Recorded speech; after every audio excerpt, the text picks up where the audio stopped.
नमस्कार, स्वागत है आपका। हम बात कर रहे हैं एसएससी एमटीएस के बारे में। एसएससी एमटीएस जिसे इन दिनों बहुत ही कम मेहनत के साथ एसएससी में घुसने का रास्ता समझा जा रहा है। ठीक भी है, एग्ज़ाम कंपैरेटिवली आसान है लेकिन आसान नहीं है। अगर आप तुलनात्मक रूप से बात करें तो आसान है। जी हाँ, without wasting any moment I am here to tell you about strategy. So in this video we are gonna talk about only one subject which is English. 25 number के इंग्लिश के क्वेश्चन आते हैं। 25 क्वेश्चन आते हैं, 25 marks होते हैं। 25 एक marks का एक क्वेश्चन, ठीक।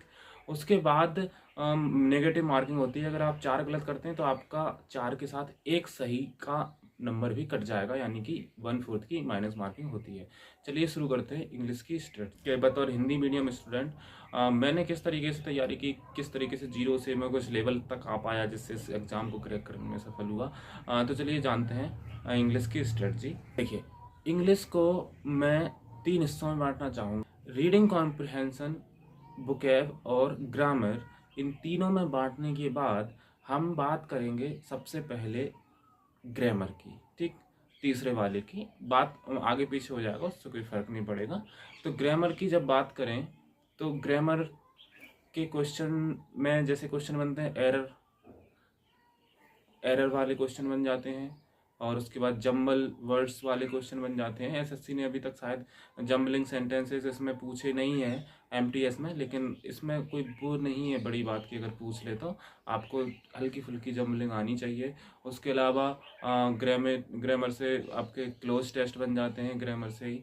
तो इस तरीके के ग्रामर से क्वेश्चन आते हैं। तो ग्रामर के लिए मैंने कुछ ज़्यादा नहीं पढ़ा था। बचपन से 10th 12th लेवल पर जो एक सब्जेक्ट इंग्लिश का होता है उसमें जो ग्रामर पढ़ाई जाती है उसी के हिसाब से ग्रामर आप तैयार कर सकते हैं। उसको पूरा तैयार करने के बाद आपके पास समय है, और जब आप प्रैक्टिस लगाते हैं तो आपको कमी महसूस होती है। ग्रामर के क्वेश्चन अगर आपके गलत होते हैं तो ज़रूर पढ़िएगा ग्रामर। वो भी आपको पढ़नी है नीतू सिंह द्वारा लिखी हुई plinth to paramount volume first करके एक बुक है। उस बुक से आप ग्रामर सेक्शन कवर कर सकते हैं। इसके अलावा और भी सारी बुक्स हैं। बुक्स का मतलब कुछ ये नहीं कि आप उसी से पढ़ेंगे तभी कुछ होगा। आप जिससे पढ़ सकते हैं उससे पढ़िए। तो जब ग्रामर की बात आती है तो आपको बस ये तय करना है कि मैंने जो पढ़ा है मैं उसे अप्लाई कर पा रहा हूँ। आपको बस ये शेयर करना है कि ग्रामर मैंने जहाँ से भी ग्रामर पढ़ी है वहाँ से ग्रामर पढ़ने के बाद मैं कम से कम 4 में से या 5 में से 4 क्वेश्चन सही कर पा रहा हूँ ग्रामर के, या फिर मैं भूल रहा हूँ तो शायद रूल भूल रहा हूँ, लेकिन ऐसा कोई रूल नहीं आ रहा है जो मैंने पढ़ा ही नहीं। अगर आप ग्रामर के प्रैक्टिस क्वेश्चन लगाते हैं और आपको ये पता चलता है कि ये नया रूल था जो कि मैंने उस बुक से या उस टीचर से या कहीं से भी जहाँ से आपने ग्रामर पढ़ी है वहाँ मैंने पढ़ा नहीं, तो फिर दिक्कत है। तो आपको दोबारा से देखने की ज़रूरत है कि आपने ग्रामर कहाँ से पढ़ी है। लेकिन अगर plinth to paramount book by Neetu Singh को आप अगर पूरे तरीके से पढ़ते हैं, अच्छे से पढ़ते हैं, उसमें कुछ छोड़ते नहीं हैं, तो इसकी कोई गुंजाइश रह नहीं जाती कि एसएससी में सीजीएल लेवल तक का कोई ग्रामर का क्वेश्चन उससे बाहर चला जाए। उसके बाद बात करते हैं रीडिंग कॉम्प्रिहेंशन की। रीडिंग कॉम्प्रिहेंशन मतलब आप इंग्लिश के पैराग्राफ्स को पढ़कर कितना समझ पाते हैं, उनसे रिलेटेड क्वेश्चन बन जाते हैं। जैसे आपको कोई पैराग्राफ दे दिया, उसमें से क्वेश्चन ढूंढने होते हैं एसएससी एमटीएस में। वैसे अभी तक ये देखने को नहीं मिला है, लेकिन मिल सकता है। इसकी कोई जवाबदारी नहीं है, ना ही एसएससी ने ऐसा कह रखा है कि हम पूछेंगे नहीं, क्योंकि कट ऑफ जब ज़्यादा जाता है तो हर संस्था ट्राई करती है कि क्वेश्चन का लेवल ज़्यादा टफ बनाए ताकि कट ऑफ को कंट्रोल किया जा सके। इसीलिए थोड़ा लेवल टफ होने की पूरी गुंजाइश है। छोटे मोटे हल्के कॉम्प्रिहेंशन पूछे जा सकते हैं, और कॉम्प्रिहेंशन आपको बाकी ऑल ओवर प्रैक्टिस में भी मदद करेंगे। इसलिए इंग्लिश के में कॉम्प्रिहेंशन पढ़ना बहुत ही ज़रूरी है, उसको आप छोड़ नहीं सकते। कॉम्प्रिहेंशन के लिए आपको न्यूज़पेपर पढ़ना है, विकिपीडिया के पेज पढ़ सकते हैं, कोई स्टोरी बुक पढ़ सकते हैं। अब बात करते हैं न्यूज़पेपर कैसे पढ़ना है। मतलब न्यूज़पेपर आपको कौन सा पढ़ना है, कैसे, तो बात ही अलग है। अभी जैसे मान लीजिए आपको कुछ समझ नहीं आता न्यूज़पेपर में, आपको सब कुछ लगता है कि यार ठीक है बस इंग्लिश के वर्ड्स आगे पीछे हो रहे हैं, तो आप शुरुआत कीजिएगा टाइम्स ऑफ इंडिया से, जो कि बहुत ज़्यादा हल्का होता है। मतलब मैं ये कहना नहीं चाह रहा कि उसका लेवल ख़राब होता है, लेवल सही होता है। अगर टाइम्स ऑफ इंडिया की आप एडिटोरियल पढ़ रहे हैं तो फिर वो डिपेंड करेगा किसी राइटर पे, लेकिन मोस्ट ऑफ राइटर जो उसके डेली राइटर हैं, जो उसके लगातार उसके लिए लिखते हैं, वो राइटर ज़्यादातर ठीक लिखते हैं, मैंने उसको पढ़ा है। लेकिन अगर आप उसके बाकी न्यूज़ सेक्शन की बात करते हैं तो वो राइटर सेम ही होते हैं हर दिन, तो आप उनको पकड़ सकेंगे। तो शुरुआत में आपको न्यूज़ भी पढ़ना है। डायरेक्ट अगर आप एडिटोरियल पर जाएंगे तो आपको लगेगा कि यार मैं ये समझ ही नहीं पा रहा हूँ, क्योंकि हर दिन राइटर चेंज होगा, हर एक राइटर की अपनी शैली होती है, हर एक राइटर के अपने वर्ड्स होते हैं। तो अगर आप शुरुआत में इतने कमज़ोर हैं, या फिर मैं कमज़ोर कहना नहीं चाहूँगा क्योंकि कमज़ोर कुछ नहीं होता, हर इंसान एक लेवल पे आकर किसी से कंपेयर करता है तो कमज़ोर होता है। अगर आपका लेवल इतना है कि आप किसी न्यूज़ को भी, जो फ्रंट पेज पे न्यूज़ आ रही है या कहीं भी न्यूज़ आ रही है, क्योंकि न्यूज़ हमेशा उसी राइटर द्वारा लिखी जाती है लगभग जो कल लिखा था, यानी डेली एक ही राइटर लिख रहा है। इसका मतलब अगर आप एक ही राइटर या किसी न्यूज़ को समझ नहीं पा रहे हैं टाइम्स ऑफ इंडिया की, तो फिर समझिएगा आपको थोड़ी प्रैक्टिस करने की ज़रूरत है। तो आप उस न्यूज़ को पढ़िए डेली। कुछ शब्द होते हैं डेली रिपीट होते हैं, तो आपको 10 दिन या 12 दिन में वो सारे वर्ड्स जो है एकदम से कंठस्थ हो जाएंगे। कॉम्प्रिहेंशन में आप न्यूज़पेपर के थ्रू कर सकते हैं। न्यूज़पेपर आपको पसंद नहीं आ रहा है तो विकिपीडिया पे उन लोगों के पेज पढ़ सकते हैं जो आपको बहुत पसंद है। जैसे आप किसी धर्म में ज़्यादा इंटरेस्टेड हैं, आप किसी घटना में इंटरेस्टेड हैं, तो आप उसको पढ़ सकते हैं। मतलब कुल मिला करके शुरुआत इस तरीके से करनी है जो आपको इंटरेस्ट थे, ठीक। उसके बाद अब कॉम्प्रिहेंशन में इवन अगर आप इसमें भी विकिपीडिया से भी आपको समझ नहीं आ रहा, आपको लग रहा है यार बोरिंग लग रहा है, तो छोड़ना नहीं है। उसके बाद आपको जाना है और नीचे। कहाँ? आपको जाना है स्टोरी बुक्स पर।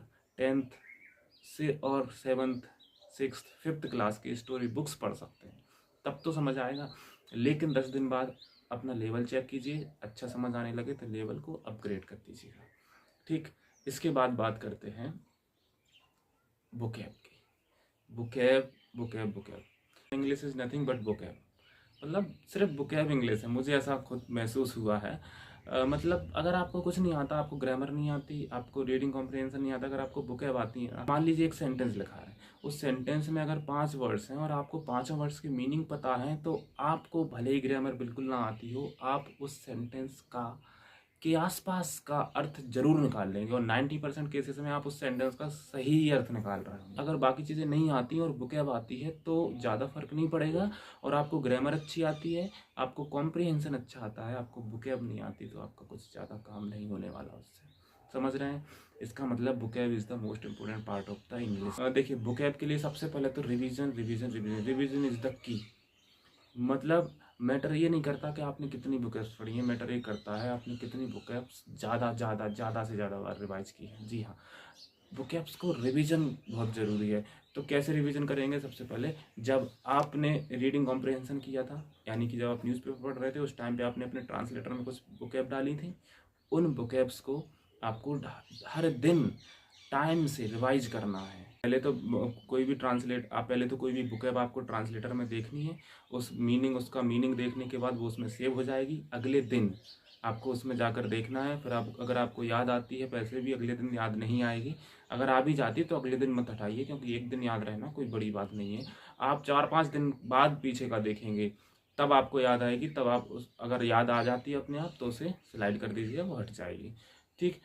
अब इसके बाद ये है, यहाँ से आप बुक ऐप देख सकते हैं। दूसरी चीज़, आप बुक ऐप देखते हैं और जैसे मतलब ऑब्जर्व करिए, जैसे आप अपने आसपास चीज़ें हैं, उन चीज़ों को आपको हर एक चीज़ का मीनिंग पता होना चाहिए। जैसे आपके सामने किताब है, आपको पता है, बुक्स है, मतलब आप कहीं बैठे हैं, अगर आप पढ़ नहीं रहे हैं तो आपको ये देखना चाहिए कि आसपास मेरे क्या क्या है। ईंट है, आपको पता होना चाहिए इसे ब्रिक बोलते हैं।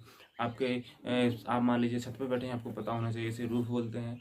आप मान लीजिए ऊपर देख रहे हैं तारों को, आपको पता होना चाहिए स्टार बोलते हैं इनको। तो जहाँ भी आप जा रहे हैं आपको हर चीज़ का मीनिंग पता होना चाहिए, तो इससे आपकी क्यूरियोसिटी बढ़ेगी पढ़ने की। उसके अलावा किसी की टी शर्ट पर क्या लिखा है, टी शर्ट्स जो होते हैं, अपैरल कपड़े, उन पे बहुत अच्छे अच्छे डिसेंट वर्ड लिख के आते हैं, आपने गौर किया होगा। तो उनका मीनिंग अगर आपको नहीं पता तो तुरंत उसको अपने डिक्शनरी में डालकर उसका मीनिंग भी देखिए। एक और तरीका होगा जो आपको थोड़ा सा मजबूत बनाएगा। कुछ और भी माध्यम है, जैसे आप चैटिंग करते हैं तो कोशिश करिएगा जो वर्ड आपने आज सीखा था उसको चैटिंग में आप यूज़ करें किसी से भी, जिससे आप थोड़ा सा और उससे गो थ्रू होंगे उस वर्ड से, और उससे यूज टू हो जाएंगे आपको याद रहने में। वो आसानी मिलेगी।